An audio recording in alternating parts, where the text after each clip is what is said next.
প্রবাসী কর্মীদের পুনর্বাসন ও কর্মসংস্থানের নতুন সুযোগ তৈরি করতে রেজ প্রকল্প গুরুত্বপূর্ণ ভূমিকা রাখবে বলে জানিয়েছেন ওয়েজ আর্নার্স কল্যাণ বোর্ডের মহাপরিচালক ব্যারিস্টার গোলাম সরওয়ার ভূঁইয়া। চট্টগ্রাম সার্কিট হাউসে আয়োজিত বিভাগীয় সমন্বয় সভায় তিনি বলেন, বিদেশ ফেরত কর্মীদের দক্ষতা উন্নয়ন, উদ্যোক্তা তৈরি এবং আয়ের নতুন ক্ষেত্র সৃষ্টি করতেই এই প্রকল্প হাতে নেওয়া হয়েছে।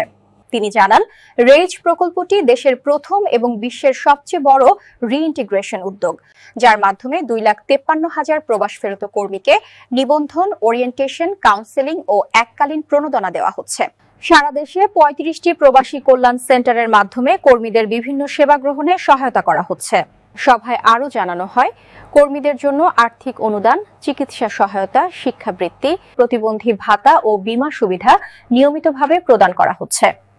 এদিন চট্টগ্রাম জেলার 190 জন উপকারভোগীকে 3,69 লাখ এবং ফেনী জেলার 112 জনকে 4,84 লাখ টাকার চেক বিতরণ করা হয়। সভায় সরকারি কর্মকর্তা, এনজিও প্রতিনিধি ও প্রকল্প সংশ্লিষ্টরা উপস্থিত ছিলেন এবং রেজ প্রকল্পের অগ্রগতি ও ভবিষ্যৎ পরিকল্পনা নিয়ে আলোচনা করেন।